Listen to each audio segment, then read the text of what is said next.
أنا نسبة جوكسون عين جوكسون عين واحدة وجوكسون عيدنا هاي نوش هذا مقعد أنا واحد حسين هكاس بس يا حسين اسكمد حسين عين حسين شيخ جامع موسى جامع إيه مارت جوكسون عين اسكمد حكي ولا يا بس أنا بكرة لما يا بن وسلامية قدومية وين قدومي ملايكة بسلام دار وداي هاي السود عين ساحب يا السود عين أكثر السود عين فتحوا السود مرة إن شاء الله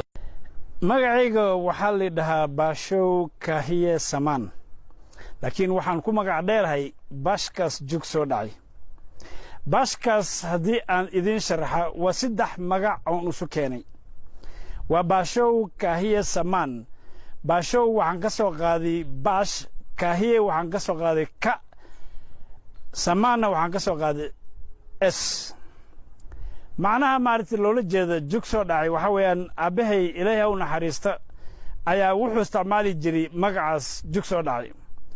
taasoo u baxday kadib markuu ka qayb galay dagaalka labaad ee adduunka asagoo laga warhaynin oo 15 sano la la'ay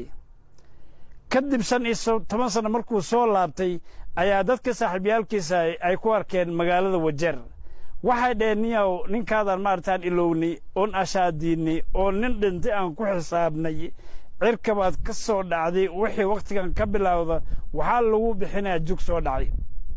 magaca jug soo dhacay saas buu ku baxay anigana maadaama duqa aabahay ilaahay u naxariista uu ka shaqeynay idaacada loo yaqaan Voice of Kenya oo wariye ka ahay oo magacaas u isticmaali jiray maana rabin inuu markaa magacaas uu maartay qadka ka baxa oo la iloobo waayo dad badan oo Soomaali oo East Africa ku nool ayaa magacaas aad u la socdeen oo markaa duqa aabahay aad u garanayeen